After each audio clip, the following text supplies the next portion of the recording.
Bismillahirrahmanirrahim. Assalamualaikum warahmatullahi wabarakatuh. Baik, sahabat muslim dimuliakan oleh Allah rahimakumullah. Kita akan sama-sama kembali belajar mengetahui tentang keilmuan puasa. Mudah-mudahan dengan keilmuan yang sama-sama kita pelajari ini menambah ketingkatan puasa kita dan menambah amal ibadah kita, amin ya rabbal alamin. Ini saya kutipkan dari kitabnya Imam Al-Ghazali, Bidayatul Hidayah, Adabus Shiyam, bab menerangkan tentang bab puasa. Bismillahirrahmanirrahim. Wala tatunnu idza sumta anna sauma huwa tarku ta'am wasarabi wal wiqa'i faqat. Janganlah kamu mempunyai anggapan bahwa puasa itu sesungguhnya hanya menahan diri dari makan, dari minum dan hubungan badan. Faqad qala Rasulullah sallallahu alaihi wasallam, benar-benar telah bersabda Rasulullah sallallahu alaihi wasallam, kam min shaimin laisa lahu min siyamihi ilal ju'i wal atas. Bahwasanya Rasulullah sallallahu alaihi wasallam bersabda, banyak orang yang berpuasa laisa lahu min siyamihi, tidak mendapatkan apa-apa atas puasa yang ia kerjakan, yang mereka kerjakan, ilal ju'u wal atas, kecuali hanya mendapatkan lapar dan dahaga saja. Gak boleh beranggapan bahwa yang namanya puasa itu hanya sekedar menahan diri dari makan dan minum saja. Kalau kita berpuasa hanya sekedar menahan makan dan minum dan hubungan badan, di sini terkena hadisnya Rasulullah SAW, dia hanya mendapatkan lapar dan dahaga saja. Bal tamamu shaumi, adapun sempurnanya puasa itu adalah dengan bikafil jawarihi kulliha, dengan mencegah anggota badan kita semuanya amma yakrahuhullahu ta'ala, dari bermaksiat kepada Allah subhanahu wa ta'ala. Imam Al-Ghazali menyampaikan gak cukup puasa itu hanya menahan diri dari makan dan minum dan dari bersetubuh, itu saja tidak cukup, tetapi sempurnanya puasa adalah dengan menjaga seluruh anggota badan kita dari apa? Dari bermaksiat kepada Allah subhanahu wa ta'ala. Lalu bagaimana tata caranya agar kita puasa itu sempurna sebagaimana yang disampaikan Imam Al-Ghazali, ya.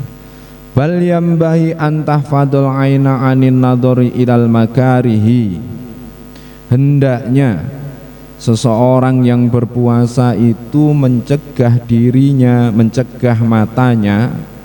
Yang pertama mencegah matanya, anin nadhari ilal makarihi, dari melihat sesuatu maksiat, melihat sesuatu yang diharamkan oleh Allah subhanahu wa ta'ala. Walisana anin nutki bima la ya'nika, kemudian mencegah, menjaga lisannya dari berbicara yang kotor, yang tidak ada maknanya. Wal uduna anil istima'i ila ma haramahullahu ta'ala. Yang nomor 3, mencegah telinganya dari apa? Dari mendengar sesuatu yang diharamkan oleh Allah subhanahu wa ta'ala. mencegah telinganya dari mendengarkan orang yang membicarakan aibnya orang lain, mencegah telinganya dari menggunjing orang lain. Karena apa? Mendengarkan saja itu juga hukumnya sama seperti seseorang yang membicarakan aibnya orang lain. Wal uduna anil istima'i ila ma haramahullahu, mencegah telinganya dari mendengarkan sesuatu yang Allah haramkan. Fa innal mustami'a, maka sesungguhnya seseorang yang mendengarkan orang lain dalam hal membicarakan aibnya, menggunjing orang lain, syarikul qaili, maka dia sama dengan halnya bersekutu atau bekerja sama dengan orang yang menggunjing tersebut.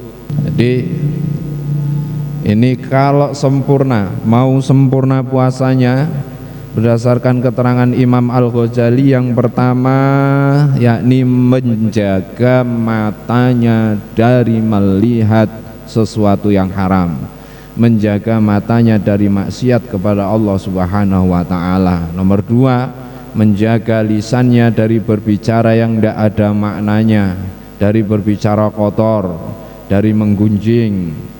Yang ketiga, memelihara telinganya dari mendengarkan sesuatu yang diharamkan oleh Allah, dari mendengarkan seseorang yang membicarakan aibnya orang lain, mendengarkan ghibah kepada orang lain. Ini dijaga telinganya. Kalau kita puasa-puasa, walaupun kita tidak, lisan kita tidak membicarakan aib orang lain, tidak menggunjing orang lain, tetapi kita ikut mendengarkan orang yang menggunjingkan orang lain, maka dihukumi sama. Karena seseorang yang mendengarkan, seseorang yang mengucapkan dalam hal ghibah, dalam hal rasan-rasan, membicarakan aib orang lain, itu dihukumi sama. Wa kadzalika takufu jami'al jawarihi kama takuful batna wal farja. Demikianlah seseorang yang berpuasa itu hendaknya mencegah seluruh anggota badannya dari hal-hal yang diharamkan oleh Allah, dari maksiat, sebagaimana dia mencegah perutnya dari makan dan minum, dan mencegah farjinya, kemaluannya, dari bersetubuh. Fafil khabari, dijelaskan dalam sebuah hadis, Rasulullah Shallallahu Alaihi Wasallam bersabda, Bismillahirrahmanirrahim, khamsun yufattirna sha'imal, al-kadibu wal ghibatu wan namimatu wal yaminul kadibah. Ada 5 perkara, yang kelima perkara ini dapat menghilangkan pahalanya puasa. Yang pertama yakni al-kadib, berkata bohong.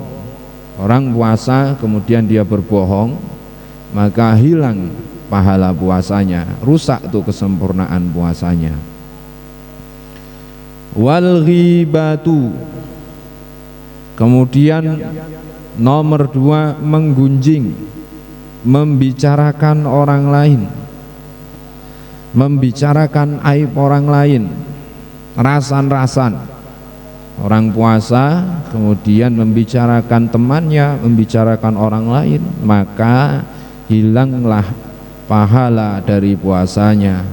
Wan namimatu, kemudian mengadu domba, puasa-puasa adu domba, membuat pertikaian antara seseorang yang satu dengan orang yang lain, baik itu pertikaian itu benar ataupun tidak, atau dibuat-buat, yang sehingganya dengan kita menyampaikan kepada si A begini, kepada si B begini, kemudian dari penyampaian kita menjadikan kedua orang tersebut itu bertengkar, kita adu domba, maka di situ hilanglah pahala puasa kita.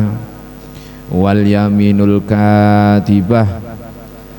Kemudian yang nomor 4, bersumpah bohong, sumpah palsu. Puasa-puasa bersumpah palsu, maka hilang pahala puasanya.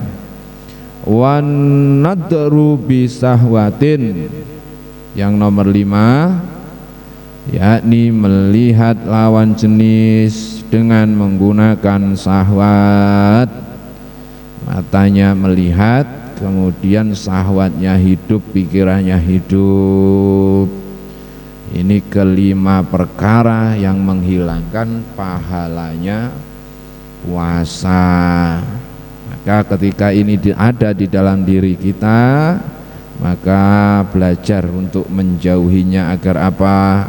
Agar puasa kita menjadi puasa yang sempurna, dan kita berpuasa ini benar-benar mendapatkan fadilahnya, keutamaan dan pahalanya puasa, tidak hanya mendapatkan lapar dan dahaga saja. Bahwa sesungguhnya puasa itu adalah perisai, adalah tameng. Jadi seseorang yang berpuasa itu berarti dia mempergunakan tameng, menyiapkan tameng dirinya. Tameng untuk apa? Tameng dari sengatan api neraka, dan tameng dari perbuatan-perbuatan maksiat. Karena dengan puasa syahwat kita dilemahkan. Maka penting puasa di situ bukan hanya menahan diri dari makan dan minum, dari jima, hubungan bersetubuh saja, tetapi penting berpuasa juga menahan seluruh anggota badan kita dari perbuatan maksiat. Matanya enggak bermaksiat, telinganya enggak bermaksiat, lisannya enggak bermaksiat, enggak membicarakan orang lain. Daripada untuk bermaksiat, lebih baik mata kita gunakan untuk membaca Al-Quran, melihat tulisan Al-Quran. Matanya melihat, lisannya membaca, telinganya mendengarkan, atau untuk mempelajari ilmu-ilmu agama, atau untuk bekerja mencari rizki dengan yang halal. Maka di situ akan terhindar daripada maksiat, daripada kumpul-kumpul. Kemudian matanya melihat sesuatu yang lain yang dengan mata terlihat, kemudian mulutnya membicarakan, dan akhirnya telinganya pun ikut mendengarkan, ya, maka nanti pahala puasanya akan hilang. Itu keterangan dari Imam Al-Ghazali. Ini hadisnya Rasulullah Shallallahu Alaihi Wasallam bersabda, Bismillahirrahmanirrahim. Fa idza kana ahadukum shaiman, apabila salah seorang di antara kamu sekalian shaiman, sedang berpuasa, fala yarfus wala yafsuk, janganlah engkau merusak puasamu dengan kata-kata kotor, pembicaraan yang keji, pembicaraan yang jorok, kalimat-kalimat yang jorok, dan berbuat kefasikan. Wala yajhal, dan berbuat jahil. Fa inimru'un qatalahu aw satamahu, apabila ada seseorang yang hendak mengajakmu untuk bertengkar, falyakul, maka ucapkanlah, inni shaimun, sesungguhnya aku ini sedang puasa.